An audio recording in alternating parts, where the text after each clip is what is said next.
Hi. Been a minute. Sorry for the glare. I'm gonna be a weird segment to come back after like a year, but fuck it, right? Why not, right? I just got out of seeing the last voyage of the Demeter. Out of theater reaction. This is my second viewing, so I wanted to let it marinate more because my first time watching it, I actually like really enjoyed it, but I never really got to soak in the movie. If that makes sense. You know what I mean? I saw it, I enjoyed it. I wouldn't say it's the greatest movie personally, but what I think the movie does right, I think it does really well. Let's start off with the major positives. That I, again, mind you, this review's gonna seem very biased or very much like on this movie side versus other reviews that might be like um, more so on the negative side, as I've kind of seen on the internet. But that's how it is. Positives, I loved the acting by Corey Hawkins and the supporting actress in this movie, Aisling Franciosi, I think. Yeah, that's how you say her name. By the way, she's really attractive, so like, fuck it. But I think those two had like really good chemistry. I liked all the characters. David Desmalchin, who by the way is a fucking chameleon. Like anytime I see him like anything, I'm just like, wow, like holy shit, like this guy can like you can have him like play anything, and like it works. You know what I mean? Like it actually fits really well. Like he was that crazy guy in the Dark Knight, one of the Joker's henchmen, and then like in the Suicide Squad, or like in Prisoners. Like is just one of those actors where it's just like he has such that almost like he can just change into anything and you would believe it. I really liked his character. I really liked his character. Also, as a huge Game of Thrones fan, it was good to see Sir Davos Seaworth, aka the Onion Knight from Game of Thrones. Liam Cunningham is the actor's name. In this movie, he plays the captain of the ship.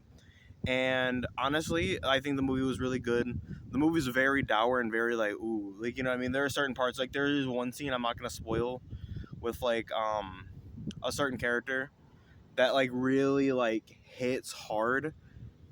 And one thing I really do appreciate about this movie is Dracula. Like honestly, I do like the fact that that this Dracula isn't a suave, sophisticated, Dracula that like we usually see in movies, right? Like I like the fact that this Dracula is a little bit more toned down, or like not toned down. Nah, I shouldn't say that.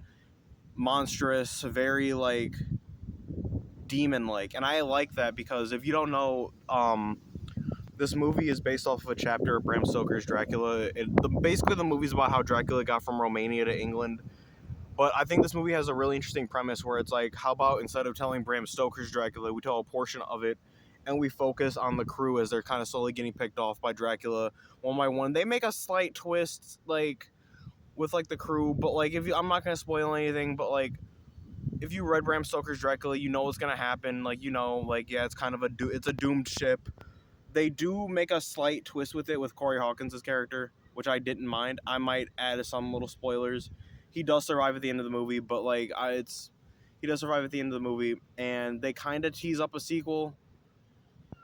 With him like hunting down Dracula. I'm not gonna explain how each of the crew like dies or like anything.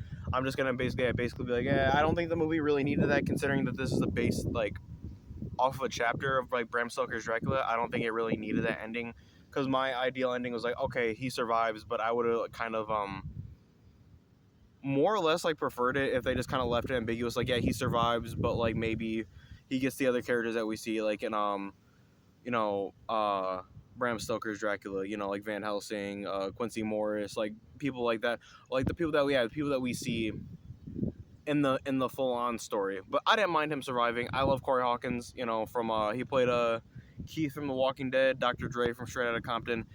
Really phenomenal actor. Also has a pretty good British accent. I'm not gonna lie. Aisling Franciosi, which is in movies like The Nightingale and stuff like that. Obviously I mentioned earlier, I'm a simp, or I'm simping for her. Like hey bro, she's fine as hell. And also B, she's a really good actress, and I really liked her character and the connection that her character had with Dracula, and how she's kind of like the first person on the ship that's kind of telling them, hey, we kind of got to get the fuck out of here. Like this is no joke.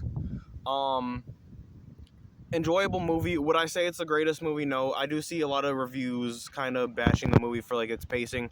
I, for one, love the pacing. Again, second time viewing it, and my opinion on the pacing still hasn't like really changed. It might change because I probably will rewatch this movie a couple more times.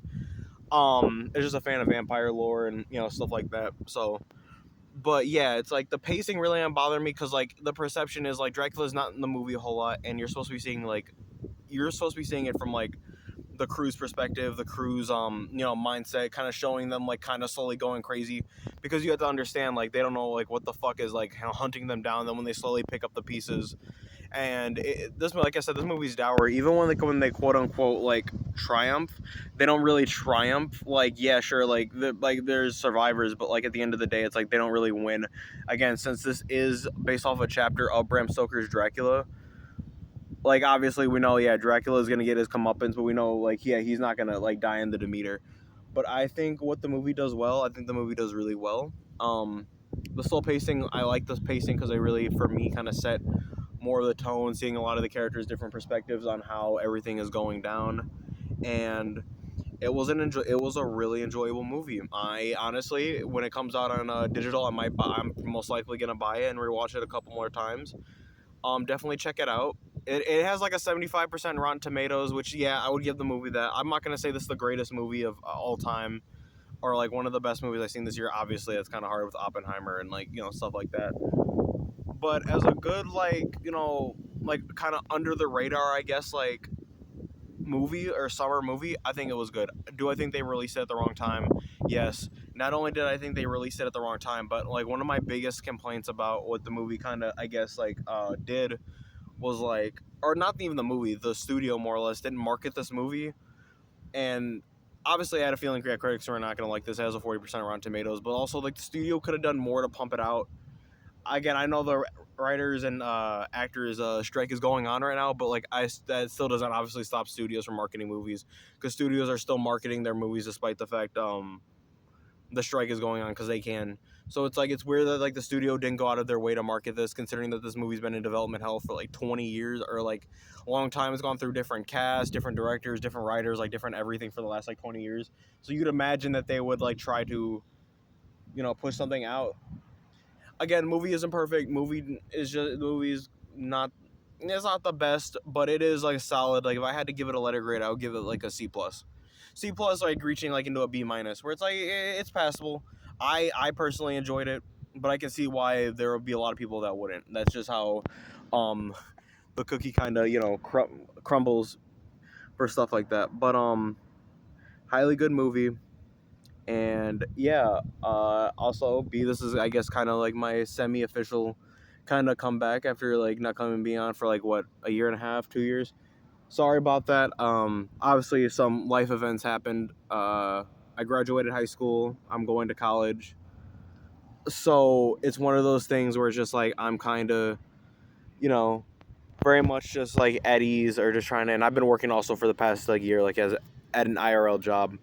Um, it's just yeah. I'm sorry about not posting for the 30 people or like 10 people that like watch my videos. I'm sorry.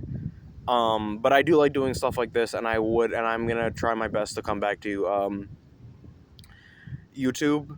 Um, and I just wanted to say, whoever watches this video from beginning to end, I appreciate it. I'm assuming nobody's gonna really watch till the end, or I'm assuming he's probably gonna open like 30 seconds of it and be like, all right, fuck, I'm not watching this fat light skin review this movie and talk about Ashleen Franchosi, which, hey, bro, she's a good actress too. Like, definitely should check out some of the stuff that she has been in. Same thing with Corey Hawkins. The whole cast was amazing. I really enjoyed this movie, but it just kind of sucks that this movie's not going to get a sequel. That's sorry if I'm rambling. Obviously, this is this is not really a formulated video. It's more of like my thoughts on the movie and just kind of giving you guys like also a little like update on how I've been, and if whether or not I decide to continue coming back to YouTube. But yeah, I highly recommend you see The Last Voyage of Demeter. I would rate it a 7.5 out of 10. Um, it's definitely, I think, worth the watch. It's really honestly, again, I'm kind of contemplating to whether or not I should go see it again, or rewatch it again when it hits digital. But yeah. Last Voyage of the Demeter. Solid watch. If you ever do watch it, let me know and tell me what you think. Bye.